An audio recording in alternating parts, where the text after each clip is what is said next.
नमस्कार, आपण पाहत आहात डीसी न्यूज मराठी. मी आहे आपल्या संगती दिव्या. महाराष्ट्रातून एक धक्कादायक घटना समोर आली. एका विवाहित महिलेने आपल्या पतीसह संपूर्ण सासऱ्यांच्या मंडळीवर जादूटोणा आणि कौटुंबिक अत्याचारांचे गंभीर आरोप केले. गिरिजा राऊत यांनी पती गीतेश राऊत आणि त्यांच्या कुटुंबाविरोधात ठाणे शहरातील कापूरबावडी पोलीस ठाण्यात महाराष्ट्र अंधश्रद्धा निर्मूलन कायद्याअंतर्गत गुन्हा दाखल केला. गुन्हा दाखल झाल्यानंतर पोलिसांनी फिरोज आदम शेख उर्फ एक बाबाला अटक केली. त्याने ठाणे न्यायालयात हजर करण्यात आले असून न्यायालयाने त्याला 2 दिवसाची पोलीस कोठडी सुनावली. गिरिजा राऊत यांच्या म्हणण्यानुसार 2017 मध्ये त्यांच्या गीतेश राऊत यांचा विवाह झाला. मात्र लग्नानंतर त्यांच्या वैवाहिक संबंध कधीच प्रस्थापित झाले नाही.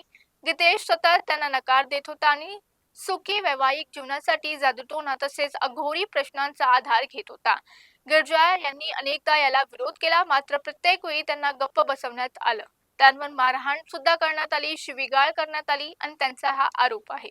गिरिजा त्यांच्या म्हणण्यानुसार विनायक राऊत हेही या जादूटोणाच्या प्रथांना प्रोत्साहन देत होते.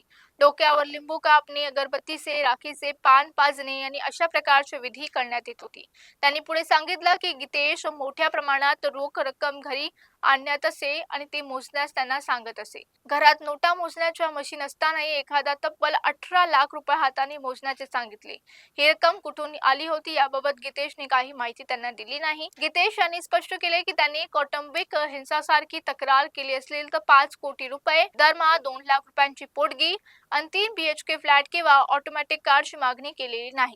विनायक राऊत यांनी केलेले हे आरोप पूर्णपणे निर्धार असल्याचे त्यांनी म्हटले.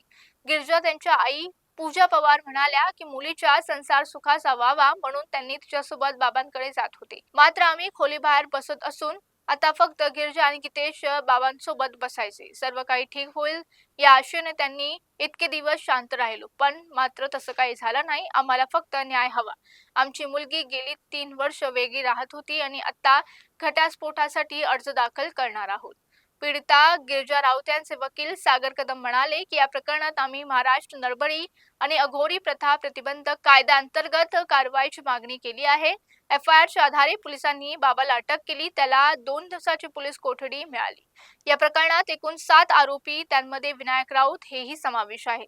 सर्व आरोपींना अटक करण्यात यावी अशी मागणी त्यांनी केली. याशिवाय कौटुंबिक हिंसासारखी तक्रार दाखल भी करण्यात आली होती. दरम्यान गिरिजा राऊत यांनी केलेल्या सर्व आरोप विनायक राऊत यांनी फेटाळून लावले. ते म्हणाले, जर गिरिजाच्या आई वडिलांची माहिती होती तर अघोरी बाबांकडे जात होती तर त्यांनी त्याच वेळी तक्रार का नाही केली.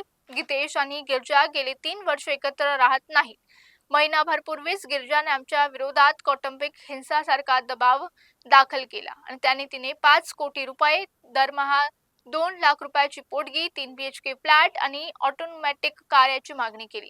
या संपूर्ण प्रकरणामागे काही वेगळं कारण असावं असं त्यांनी सांगितलं. न्यायालयात सर्व प्रश्नांची उत्तरे देऊन न्यायालयात आम्हाला न्याय मिळेल असेही त्यांनी अपेक्षा केली. पाहत राहा डीसी न्यूज मराठी. थांबूया इथे.